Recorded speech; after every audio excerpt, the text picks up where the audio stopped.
안녕하세요. 책방하는 목사 이영욱입니다. 사랑이 식어가고 삶에 대한 믿음이 흔들릴 때 다시 읽어야 할 책, 바로 성경입니다. 오늘은 책방하는 목사의 성경 이야기 파트 1 세 번째 시간입니다. 그동안 나눴던 성경의 기록과 전승, 사본들의 존재, 그리고 정경학 과정 등을 생각하면서 오늘 강의 함께 하시면 좋겠습니다. 오늘은 성경의 번역에 대한 역사적인 논쟁 차례인데요. 교회에서 2000년의 시간을 모두 6시대로 나눠서 시대별로 벌어졌던 그 논쟁의 쟁점들을 한번 살펴보도록 하겠습니다. 먼저 초기 교회 시대입니다. 1세기에서 3세기까지의 시기인데요. 이때 벌어진 논쟁에서 가장 결정적인 부분은 역사 속에 등장하신 예수께서 구약 성경을 가리켜 성령의 감동으로 기록된 하나님의 말씀이라고 하셨다는 것이 되겠습니다. 그리고 그 구약 성경이 예수님 자신에 대해 증언하는 책이라는 말씀도 하셨고요. 악을 심판하고 사람들을 구원하고 세상을 새롭게 회복하겠다고 한 그 하나님의 언약을 이루기 위해서 자신이 십자가에 죽고 부활할 것이라는 것도 말씀을 하셨습니다. 예수님의 행적 전체가 구약 성경을 이루기 위한 것이고 또 예수 그리스도는 그것을 하나님의 나라가 왔다는 것으로 설명을 하셨죠. 제자들이 전파한 복음도 같은 것이었습니다. 예수 그리스도의 십자가 죽음과 부활을 통해 구약 성경 그 하나님의 언약이 성취되었다. 그리고 하나님의 언약이 성취됨으로써 하나님의 나라 새 창조가 시작되었다. 그런 예수 그리스도와 그분이 전하신 복음을 믿고 지금까지의 삶의 방식을 버리고 새롭게 도래한 그 하나님 나라의 삶의 방식을 따라 살아가라. 이것이 바로 1세기의 제자들이 전했던 복음의 핵심입니다. 그래서 이 복음을 믿고 받아들인 사람들이 지역마다 들불처럼 일어나기 시작했고요. 그들을 통해서 교회 공동체가 세워지기 시작했습니다. 이 모든 과정과 내용이 제자들에 의해서 문서로 남겨졌고요. 이 문서들은 교회로 또 회람되었습니다. 그리고 제자들의 순회 강론도 이어졌죠. 이것이 성경의 권위와 관련해서 초기 교회 시대, 특히 1세기에 형성된 가장 중요한 흐름이었다고 볼 수 있습니다. 그리고 이 흐름과 충돌을 일으킨 두 부류가 있었는데요. 바로 율법주의와 영주주의입니다. 율법주의는 율법을 지키는 것을 신앙의 본질로 삼는 그런 태도입니다. 인간의 종교적 행위를 의의 기준으로 삼지요. 율법은 사람을 목적으로 하지 않고 법의 수호를 목적으로 합니다. 그런데 예수 그리스도가 성취한 하나님의 뜻은 율법의 기능을 넘어서는 십자가의 사랑과 은혜를 통해 구원의 언약을 이루는 것이었죠. 그러니까 결과적으로 율법주의는 예수 그리스도도 하나님의 경륜도 부정하는 제자들이 전한 복음의 가치와는 아주 다른 그런 가르침이었던 것입니다. 그런데 예수 그리스도에 의해 이미 성취된 그 하나님의 언약과 은혜를 잘 알지 못한 그 율법 교사들이 율법의 의미도 또 은혜의 가치도 잘 모른 채 교회를 돌아다니면서 예수 그리스도를 믿더라도 유대인들처럼 할례를 받아야 하고 음식도 가려 먹어야 하고 절기도 지키고 금욕 생활을 해야 한다면서 신생 교회들을 어지럽히는 일이 발생했던 것입니다. 한편으로 영주주의는 영적인 지식을 깨달음으로써 구원을 이룰 수 있다는 사상입니다. 율법주의가 종교적 행위를 강조한 반면에 영주주의는 이제 내적 깨달음을 강조했던 것이죠. 영주주의는 이원론적 사상입니다. 그래서 영혼과 육체 또 거룩한 것과 속된 것을 구분합니다. 그래서 악으로 가득 찬 이 세상, 이 물질 세계를 선한 하나님이 창조했을 리가 없다고 생각하고 이 물질 세계는 악한 신, 그러니까 사탄이 창조했다고 심지어는 그렇게까지 주장하기도 했죠. 그리고 영혼만이 진정한 실제이기 때문에 육체가 하는 일은 아무래도 상관없다는 그런 방탕주의로 흘러가기가 쉽습니다. 또 다른 한편으로는 육체가 이게 문제니까 이 철저한 금욕생활로 육체를 꽁꽁 묶어두어서 아예 죄를 짓지 못하도록 해야 한다라고 하는 아주 철저한 금욕주의로 빠져들기도 쉽죠. 그래서 영주주의는 두 흐름으로 갑니다. 방탕주의, 금욕주의. 그리고 영주주의는 예수 그리스도 안에 있는 인성과 신성의 통합을 부정합니다. 육체를 부정한 것으로 보기 때문에 하나님께서 육체로 오셨다. 이거 받아들일 수 없죠. 그리고 신이 어떻게 사람들 손에 못 박혀 죽느냐. 이것도 역시 받아들이지 못하는 것입니다. 그래서 심지어는 예수 그리스도를 설명할 때도 가연설이라는 이론으로 설명을 시도를 했죠. 인간 예수라고 하는 인간이 있는데 하나님의 영이 그와 함께 계시면서 활동을 하다가 그 예수가 십자가에 죽을 때 하나님의 영은 떠나버리고 예수만 홀로 그냥 사람 예수만 십자가에 죽은 것이다. 이렇게 해서 예수와 그리스도를 분리시킵니다. 문제는 이렇게 되면 나중에 그 예수를 취함할 수 있는 누구라도 그 자리를 차지해서 그리스도가 될 수 있는 것이죠. 이런 문제가 영주주의에는 있었던 것입니다. 예수 그리스도와 제자들이 전한 그 복음의 내용과는 아주 다른 가르침이었던 것이죠. 그래서 사도들은 문서를 작성해서 교회로 보내고 회람시키고 또 직접 교회를 방문해서 순회 강론을 통해서 이런 율법주의를 굉장히 경계를 했습니다. 그리고 영주주의를 이단으로 규정을 해서 이런 잘못된 거짓 교사들이 교회 안으로 들어오지 못하도록 하라고 아주 강력하게 교회를 지도했었죠.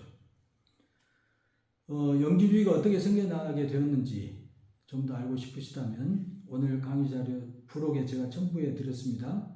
거기 그리스의 대표 사상인 플라톤의 이원론과 1세기 로마 시대의 대표 사상인 스토아 철학을 한번 더 꼼꼼하게 살펴보시면 충분히 영주주의가 어떻게 해서 나오게 되었는지 이해하실 수 있을 거라고 보입니다. 초기 교회 시대 1세기 상황은 이 정도 하면 정리가 좀 될 것 같고요. 2세기 상황을 보면 이제 기독교 안에 유사복음 또는 영주주의 문서 같은 다양한 문서들이 확산되는 시기입니다. 2세기는. 이제 1세기가 주로 문서 작성 시기였다면 2세기는 문서 확산 시기가 되는 거죠. 그리고 2세기는 신약 성경의 이제 정경화를 촉발한 그런 시기라고 보면 될 것 같습니다. 이제 그 가운데서 이제 이 정경화 과정을 해야겠다라고 마음먹게 되는 그 마음먹게 만든 이제 아주 그 인물이 하나 있었는데요. 그가 바로 마르키온 또는 마르시온이라고 부르는 사람입니다. 이 마르키온은 구약 성경이 하나님의 말씀이라는 것을 부정했습니다. 그리고 바울 서신 10편과 자기가 발견했다고 하는 그 유사한 누가복음을 가지고 와서 이것만 이제 하나님의 말씀이다 라고 주장하면서 아주 큰 무리를 일으켰던 그런 인물입니다. 그래서 이제 교회는 정통 신약 성경을 이거 정말 정립해야겠구나 하는 필요성을 자각하고 이제 노력들을 했는데요. 그 노력의 일환으로 보이는 것이 이제 무라토리 단편이라는 것입니다. 이 무라토리 단편은 이제 무라토리라는 사람이 발견해서 이름이 그렇게 붙여져 있는데요. 기원 후 2세기 후반에 작성된 가장 오래된 신약 성경 목록이라고 할 수 있습니다. 지금의 신약 성경 목록 가운데 22권 그리고 정경에서 배제된 목록 몇 가지 이렇게 가지고 있는 그 문서인데요. 정경이 완성되기 전에 초기 교회가 성경의 경계를 어디까지 인정했는지를 보여주는 아주 중요한 그런 자료라고 할 수 있겠습니다. 지금 바티칸 도서관에 소장되어 있죠. 그러니까 2세기는 정리해보면 다양한 문서가 확산되면서 정경 확립의 필요성이 제기된 시기다 이렇게 보면 될 것 같습니다. 이어서 3세기는요. 이 흐름에서 조금 더 나가서 이제 초기 교부들, 유명한 교부들이죠. 알렉산드리아의 클레멘스, 터툴리안, 오리게누스, 히폴리투스 이런 초기 교부들이 교회 전통 속에서 이제 정경의 범위를 좁혀가는 과정, 이 바로 이 3세기다 이렇게 보시면 되겠습니다. 이 부분도 세부적인 내용은 제가 나눠드린 자료를 참고하시길 바랍니다. 그러면 이제 두 번째 시대로 고대 공예 시대를 살펴보겠습니다. 고대 공예 시대는 4세기에서 5세기를 말하는데요. 이때는 정경이 형성되고 확정되고 공인되는 교회 안에서 교회 공동체 안에서 이제 공인되는 그런 시기라고 볼 수 있겠습니다. 이 과정을 보면요. 콘스탄티누스 황제의 밀라노 칙령이 있었죠. 이 칙령에 따라서 기독교가 공인이 되었습니다. 그러다 보니까 교회에서는 이제 정식 성경 목록의 필요성이 더 커지게 되었죠. 그러다가 이 필요성이 커지다가 367년 알렉산드리아의 주교였던 아타나시우스가 부활절 서신을 보내면서 그 서신 안에 현재와 동일한 신약 성경 27권의 목록을 제시를 했습니다. 신약 정경을 최초로 명시적으로 제시한 그런 사례라고 할 수 있겠죠. 그리고 이 아타나시우스는 구약 성경의 목록도 제시했는데요. 초기 교회는 히브리 성경보다는 헬라어로 번역된 70인역을 그것을 주로 사용을 했습니다. 그리고 70인역은 전 시간에도 말씀드렸지만 히브리 성경에 있는 39권 플러스 외경 7권 플러스 알파 이렇게 더 목록의 수가 더 많다고 했습니다. 그런데 이 아타나시우스는 오히려 이 70인역에 포함된 외경 그리고 위경 같은 그런 문서들을 정경으로 포함시키지 않고 이제 개인의 입장이었죠. 예배 후에 이제 교육용으로 읽을 수 있는 그런 책으로 구분하기도 했습니다. 그리고 이 아타나시우스의 부활절 서신 이후로 이제 한 4차례 정도의 공예가 열립니다.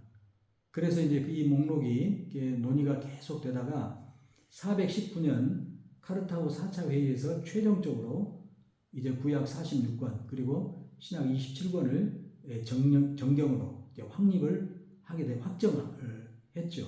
확정을 하고 그때부터 이제 이 결과가 오늘날까지 서방교회 표준으로 이어지고 있는 현실입니다. 그런데 이제 개혁교회 같은 경우는 나중에 다시 좀 이야기를 하겠습니다만은 종교개혁 당시에 종교개혁을 일으켰던 마르틴 루터나 잔 칼뱅 이런 분들이 외경을 정경으로 인정을 하지 않았어요. 역시 아타나시우스처럼 교육과 신앙을 경건생활을 위해서 좀 도움이 될 수는 있는데 정경으로까지는 아니다라고 보고 종교개혁이 이루어지면서 개혁교회는 다시 구약의 정경을 이제 히브리 정경의 전통을 따라 39권으로 다시 재정립하는 그런 일들이 벌어졌습니다. 이제 세 번째로 중세시대 때는 어땠는지 한번 살펴보겠습니다. 중세시대는 보통 소로마 제국이 멸망한 476년에서 동로마 제국이 멸망한 1453년까지의 시기를 말하는데요. 이 중세시대는 한마디로 교회 중심의 권위구조가 전개된 시기다 이렇게 말할 수 있겠습니다. 정경으로 확립된 그 성경 권위, 성경의 권위 자체에 대한 이견은 없었지만 성경의 해석권을 이제 교황과 주교단의 권한 아래 둠으로써 성경의 권위가 우위냐 아니면 교회 전통이 우위냐 하는 그런 논쟁이 벌어질 수밖에 없는 그런 시대였다고 하겠습니다. 중세 시대는 다시 이제 전기 중세, 후기 중세, 말기 중세로 나눠볼 수 있는데요. 전기 중세는 5세기에서 10세기까지로 가톨릭 교회가 성경 해석권을 독점한 시기다 이렇게 보면 되겠습니다. 처음에는 이제 표준 성경이 70인역의 라틴어 번역본인 그 불가타 성경을 쓰다 보니까 라틴어와 신학 교육을 받은 그 수도사들과 주교들만 해독할 수 있었겠죠. 그러다 보니까 뭐 자연스럽게 교회가 성경 해석본을 가질 수밖에 없는 그런 어쩔 수 없는 측면이 있었습니다. 그런데 나중에 르네상스가 일어나고 또 성경이 각각의 모국어로 번역되는 그런 변화가 생겼음에도 불구하고 교회는 여전히 성경 해석본을 독점하려고 했지요. 그래서 결국에는 종교개혁을 맞이할 수밖에 없는 그런 상황을 맞게 됐습니다. 후기 중세는 11세기에서 13세기까지로 중세시대의 전성기라고도 할 수 있는 그런 시기인데요. 후기 중세의 대표적인 특징은 스콜라 신학이 등장했다는 것입니다. 이 스콜라 신학이 등장하면서 여러분 잘 아시는 유럽의 각 도시마다 유명한 그 대학들이 그때 세워지기 시작했습니다. 파리 대학이나 볼로냐 대학이 최초죠. 옥스퍼드 다 그때 세워진 대학들입니다. 이런 대학들이 세워지면서 이제 성경 연구가 학문적으로 체계화되기 시작했다는 그 점이 후기 중세의 가장 큰 특징이라고 할 수 있겠습니다. 그러니까 이제 성경 연구가 학문적으로 이제 체계화되기 시작했다. 이것은 그만큼 이제 성경에 대한 이성적인 활동을 통해 연구를 하기 시작했다는 거 아니겠어요? 그러니까 성경의 해석권을 이제 교회에 두었던 그 흐름에 따라서 이제 그 성경이 교회 위에 있는지, 교회 권위 위에 있는지, 아니면 교회가 성경을 해석하고 보증하는지를 두고 이제 논쟁이 또 다시 이제 치열하게 전개되기 시작을 했습니다. 예를 들면 이제 후기 중세 시대 때 이제 가장 대표적인 신학자였던 토마스 아퀴나스 같은 사람은 이제 아리스토텔레스의 논리학을 끌어들였죠. 그래서 그걸 가지고 이제 신앙 그 성경 연구를 이렇게 했는데 그 논리학과의 조화를 그 모색하면서 자연 이성으로 도달할 수 있는 진리가 있고 자연계시라고 하고요. 그리고 성경을 통해서만 알 수 있는 초자연 계시가 또 있다 하고 이렇게 구분하기도 했고요. 이제 오캄의 윌리엄 같은 사람은 하나님의 전능성을 강조했습니다. 그래서 이성보다는 하나님의 자유로운 의지가 하나님의 뜻, 성경에 나타난 하나님의 뜻이 더 중요하다, 우선시된다, 이렇게 주장을 했거든요. 그러니까 성경의 해석권을 독점하고 있던 중세 때 그 시대를 떠받치고 있던 스콜라 신학 내부에서 서서히 성경의 해석과 관련된 이성의 역할을 축소시키고 성경의 직접적 권위를 강조하는 흐름이 서서히 이렇게 나타나는 것을 볼 수가 있겠습니다. 하지만 여전히 그 주류는 성경의 최종 해석권이 교황과 주교단에 있다. 이것이 뭐 교회 제도의 그 일관된 주장이었죠. 말기 중세는 14세기에서 15세기까지로 성경 권위의 우위와 교회 권위가 이제 아주 정면으로 충돌한 그런 시기라고 볼 수 있겠습니다. 원전으로 돌아가자고 주장한 르네상스 운동이 일어나고 또 인쇄술이 발명되고 교회의 권위가 추락했기 때문인데요. 먼저 르네상스 운동이 여기에 미친 영향을 한번 보면요. 성경 원문 연구가 활발해졌습니다. 그러니까 르네상스 운동의 본질은 원전으로 돌아가자입니다. 한 부류는 성경의 원전, 또 한 부류는 그리스 로마, 그리스 시대의 그 원전, 이렇게 두 부류로 갈라지거든요. 그래서 성경의 원전 쪽으로 흘러가는 부류는 이제 종교개혁으로 이어지고 그리스의 원전으로 돌아가자 이렇게 외쳤던 부류는 나중에 이제 계몽주의, 근대 모더니즘의 토대가 됐던 계몽주의로 이어지고 이렇게 되죠. 아무튼 르네상스 운동이 벌어지면서 이제 성경의 원전을 이제 더 강조하는 그런 흐름이 생긴 겁니다. 그러다 보니까 이제 중세교회가 표준으로 사용했던 번역본인 이 불가타역본, 라틴어 번역본인 이 성경은 이제 도전을 받을 수밖에 없게 된 것이죠. 그리고 또 비판적 사고와 이성을 중시하지 않습니까? 르네상스가. 그러다 보니까 이제 교회의 권위를 비판하는 일이 이제 비일비재해지기 시작하는 거죠. 그리고 이제 성경 자체의 권위를 강조하고 또 인간의 존엄이라든가 인간의 자율성 이것을 강조하다 보니까 이제 차츰차츰 교회의 권위 중심에서 벗어나서 신앙의 개인화, 성경도 개인이 이제 다 가질 수 있게 되고 모국어로 번역된 성경을 신앙의 개인화와 자율성을 주장하는 일들이 이제 계속해서 확산되기 시작했기 때문에 이 충돌이 안 생길 수가 없게 된 것이죠. 그리고 인쇄술이 발명이 또 결정적이었는데요. 인쇄술이 구텐베르크에서 발명이 되고 또 동시에 그 시점에서 이제 여러 인문주의자들이 이제 성경을 모국어로 번역하는 그 노력들을 하게 되고 그러다 보니까 이제 성경이 대중화되기 시작한 것입니다. 성경이 대중화되다 보니까 성경의 권위와 교회의 권위의 논쟁이 이 처음에는 주로 이제 신학자들이란가 성직자 중심으로 벌어졌던 것이 이제 이 논쟁이 대중적으로 확산되는 그런 현상이 발생하게 됐죠. 또 이제 중상주의 발달로 그 사회상이 이제 중농주에서 중상주의로 옮겨왔지 않습니까? 중상주의가 발달하면서 이제 경제 성장이 이루어지니까 교육받은 이제 사람들이 많이 늘어나고 그렇게 교육을 받은 이제 훈련된 일반 신자들이 나도 성경을 직접 읽을 수 있다, 읽겠다.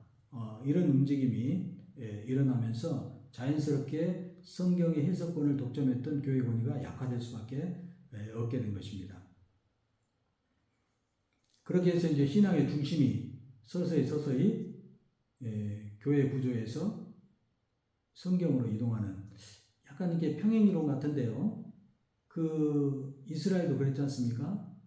예루살렘 성전이 무너지니까 이제 성전 중심에서 율법, 말씀 중심으로 그 신앙의 무게추가 이렇게 이동하잖아요. 그 비슷한 그 현상이 또 이렇게 일어난 것입니다. 그리고 교회 권위의 추락은 그 어떻게 보면 그 안으로부터 무너진 그런 것이라고 볼 수 있습니다. 첫째는 가장 큰 이제 사건이 교황이 이제 프랑스 왕과 권력 다툼을 하다가 밀린 겁니다.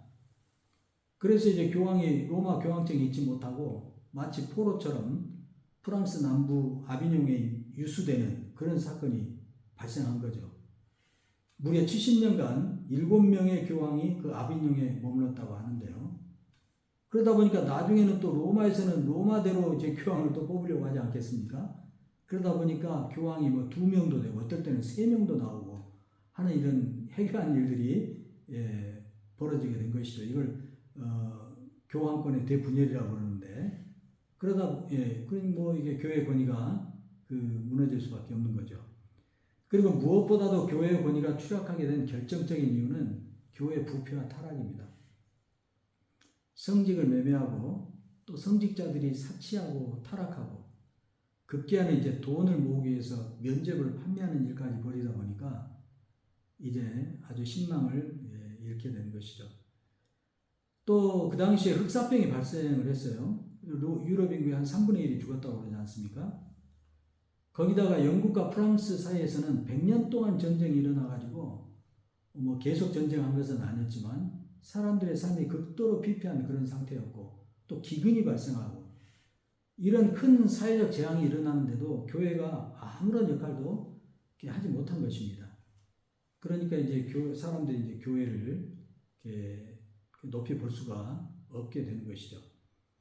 이런저런 이유로 이제 교권이 약해지고 또 교회가 타락하다 보니까 교회의 전통을 성경의 권위와 동등한 것으로 여겼던 그 교회를 좋게 볼 수 없었던 것이고요. 결국에는 이제 이 역사는 종교개혁이라고 하는 그 위대한 전환점을 맞이할 수밖에 없는 그런 상황에 놓이게 되었습니다. 오늘은 초기 교회 시대 그리고 고대 공예 시대, 중세 시대 이렇게 세 시대에 벌어졌던 성경의 권위를 둘러싼 그 역사적인 논쟁의 흐름을 한번 살펴봤고요. 다음 시간에 이어서 종교개혁 시대 그리고 근대 모더니즘 시대 포스트 모더니즘 시대에 또 성경의 권위와 관련된 논쟁은 어떤 논쟁들이 벌어졌는지, 그 논쟁의 쟁점은 무엇이었는지 이어서 살펴보도록 하겠습니다. 고맙습니다. 다음 시간에 또 뵙겠습니다.